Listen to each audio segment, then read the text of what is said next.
Hi guys, it's Nicole and welcome to the first process video in Creating with Collections Volume 3, which I am kind of calling month in review, but once I get through the first 12 layouts, everything else is going to kind of go back into the pile, get kind of an update on it, and go from there, and it's probably going to be more like everyday type layouts. So I am starting with January. For whatever reason, I don't typically do things in order, but for this, I am going to go ahead and order. I am kind of breaking this up into chunks of time and access to my computer because we are still doing distance learning and kind of taking turns using the computer. So when I have a chance to do things like edit my photos or type up journaling, I'm trying to do at least 2 at a time. So in this instance, today I worked on layouts for January and February, kind of back to back. So basically what I do is I dump all the random photos into Photoshop elements that I think I want to use and figure out how many I have. I will post a link to a video, which would be the first video in this series. I'll put it up here in the eye, where I went over the supplies and I kind of talked about my game plan and what my thought process on combining month in review with creating with collections. But basically what I'm going to do is base my layout design on how many photos I have for that month. January, I've got 12.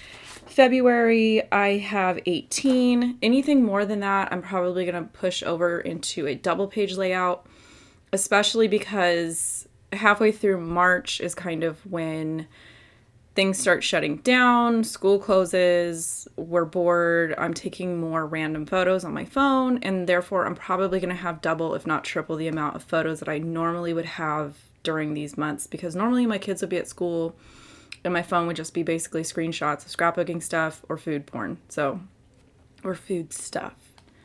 Now, with that being said, in a project like this, the way that I work it and how it works for me is typically the first layout takes me the longest because this is where I am not only trying to figure out how do I want to design the layout, but which aspects of that layout is going to carry over into the next 11 layouts to make the month in review element of this series be cohesive without looking exactly the same. And I'll kind of touch on that probably each time I post a process video, because you're going to see a lot of some of the same things.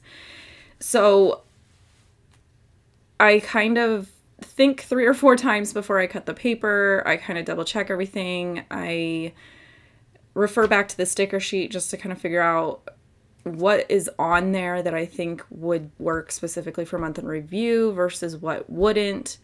So as I make a decision, I kind of go ahead and implement it, and then I just kind of keep moving on. And so far, like I said, I've only got January and February done, but so far what I've decided on is most of the papers, the top row has the calendar cut apart, some kind of like an image or phrase cut apart, and then the name of the month cut apart, and they're all on the same row. So for a paper hoarder like me, I would rather just cut that one strip, use all 3 of those, and kind of have the rest to be able to use to cut things out of or use later on. So far that's working. Now, I did kind of look through some of the other months and I was cutting things apart, and if I don't like whatever that third card is that's not the name of the month and is not the calendar image, then I'm going to swap it or figure something else out. But for right now, this is what's working. So for the 6x4 card, I'm just taking a notebook border edge to that. The calendar card, I'm using my favorite little 3x4 notebook die for that. It is retired, but there's no reason why you can't just use a border punch across there. For me, a lot of it is just habit. It's always on my desk. It's always there. So I just grab it. And I don't normally gut papers, but in this instance, I am gutting a lot of the 6x8 papers only because I just want a little bit of the edge kind of peeking out to help make the page fuller, bring a little bit more color, and I don't want to kind of waste that whole sheet just for that, because I know I'm going to want to use that pattern on a couple other months. Now, for the printed journaling in Word, I allow my typing space to be the same space that's on the card. I print it out and I take my T-ruler and I just do this. I draw a box around where the text falls with really long edges coming off of it. Then I take my card, and what I'm doing is I'm kind of centering it between the two vertical lines and the two horizontal lines, and then I know that my journaling is only going to print within those lines. So hopefully that makes sense to you guys. I get a lot of questions on that. What printer I use, photo collages. I'll put another video above in the eye about how I do pre-made photo collages. This specific series, I am making my own. So if you want more information on how to make your own in Photoshop Elements, drop me a comment below. I feel like I've only had a couple people ask about it, but I don't know how many people use Photoshop Elements to know if that's something that would benefit if you wanted to know just kind of how to make quick, dirty photo collages for yourself. Because I've got, like I said, I've done January and February, so I've got at least 10 more that I'm going to be working on, and some of those are going to end up being double page layouts with homemade photo collages like this, so I will already be doing that, and it's not that much more work to go ahead and just record my screen and kind of talk you guys through it if that's something that you're interested in. Like I said, just let me know. I'm pretty good about almost daily going into my comments in the morning. A lot of times I come up here and get the computer turned on, I pay my bills, I check my email, I check my YouTube comments, get my kid going on his stuff, and he kind of tags in on the computer, and I go and do some other stuff. So again, not something I mind doing, it's just one of those things that I don't like to make videos if they're not necessary, I guess. So I am just tucking all those elements that I was talking about in kind of along the top. Earlier in the video, I'm not sure, kind of got distracted. The little rainbow strip on the side is just a piece of one of the 6x8 patterns, and I took a slimline border die from scrapbook.com. I shared it in a recent haul video.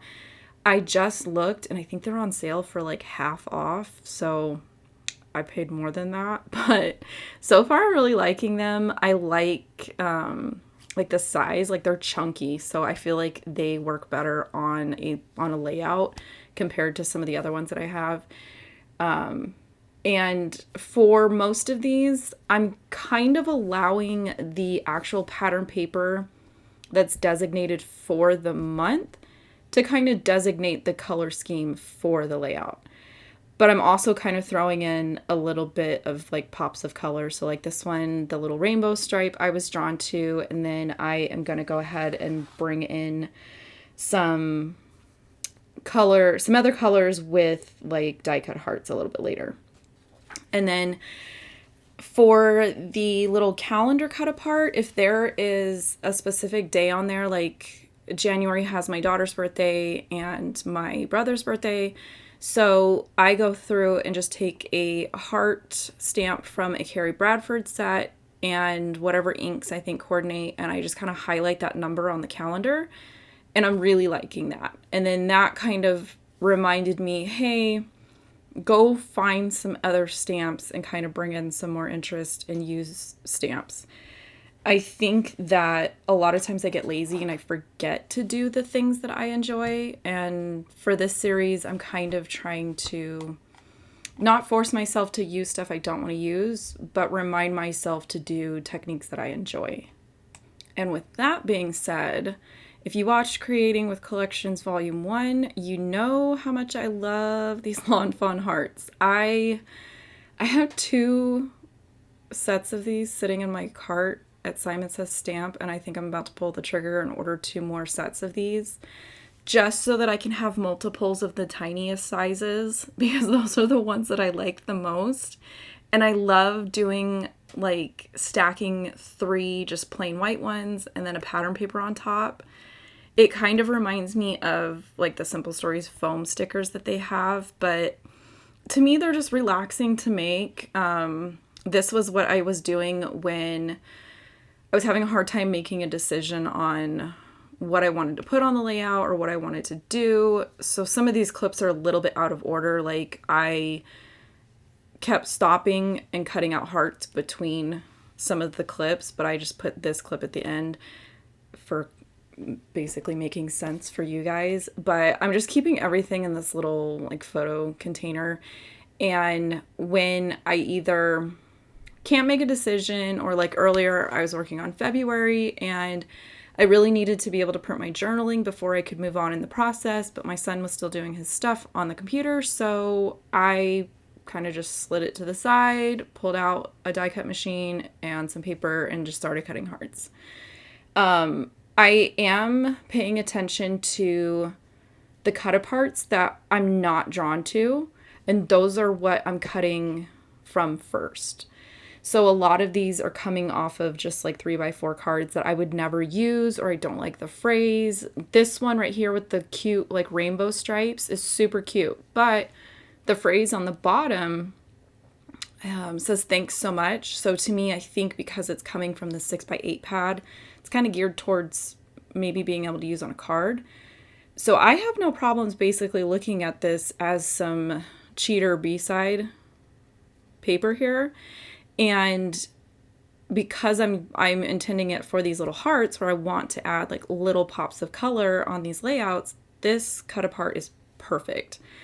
And then some of the other cut aparts, the background pattern that's on them is awesome B-sides, but they're also different B-sides than what they use in the full-size papers and in the 6x8 papers. So it's like bonus squared B-sides. And for me, like, give it all to me at this point. So definitely this being my third round of this series, I am more aware of things that I'm like, no, I don't like it. I don't want to try to force myself to use it. I'm going to cut it up and use it for something else.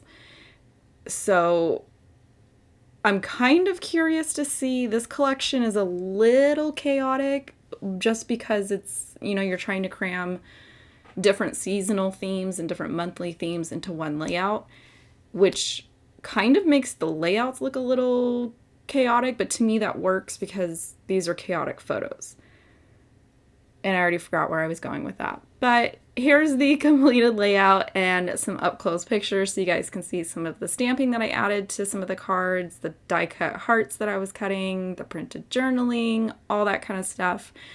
I am going to go ahead and get this video posted and try to edit the next one to go up in the next day or so.